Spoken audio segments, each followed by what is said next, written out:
చాలా thanks Kishore sir కి. ఇంతకు ముందు ఎలా నడిచిందో ఇప్పుడు అలా నడవగలదు అని నెక్స్ట్ డేనే అడుగులు వేయించారు. అందరి సర్వీసెస్ కూడా చాలా బాగున్నాయి. మా అమ్మ శకుంతలాదేవి అండి, జారీ పడడం వల్ల డిజిలోకేట్ అయిందనమాట.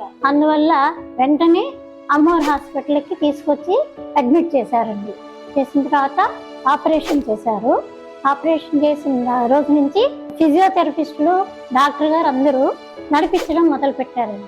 ఇప్పుడు రోజు ఒక 4 రోజుల నుంచి బాగానే నడుస్తాను. అందరి సర్వీసెస్ కూడా చాలా బాగున్నాయండి. ఈ హాస్పిటల్లో చాలా సంతోషం అనిపిస్తుంది మాకు కూడా.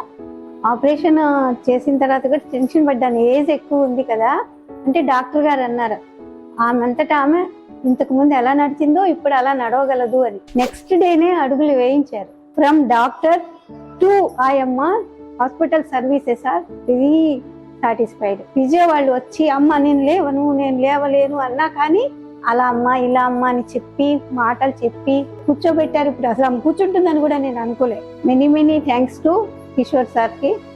ఆయన అడ్వైజ్ వల్లనే నేను ఈ రోజు ఇలా మాట్లాడుతున్నాను, ఇంత హ్యాపీగా ఉన్నాను. తర్వాత సిస్టర్స్ కోఆపరేటివ్, ఆయమ్మ, ఎవ్రీ స్టాఫ్, అసలు హాస్పిటల్ స్టాఫ్ నెగటివ్ పాయింట్స్ ఉండవు వాళ్ళకి, అంత ఓర్పుగా మాట్లాడతారు. చాలా థ్యాంక్స్ కిషోర్ సార్కి. ఎప్పటికీ మా అమ్మని బ్రతికినంత కాలము ఇలా నడిస్తే చాలు.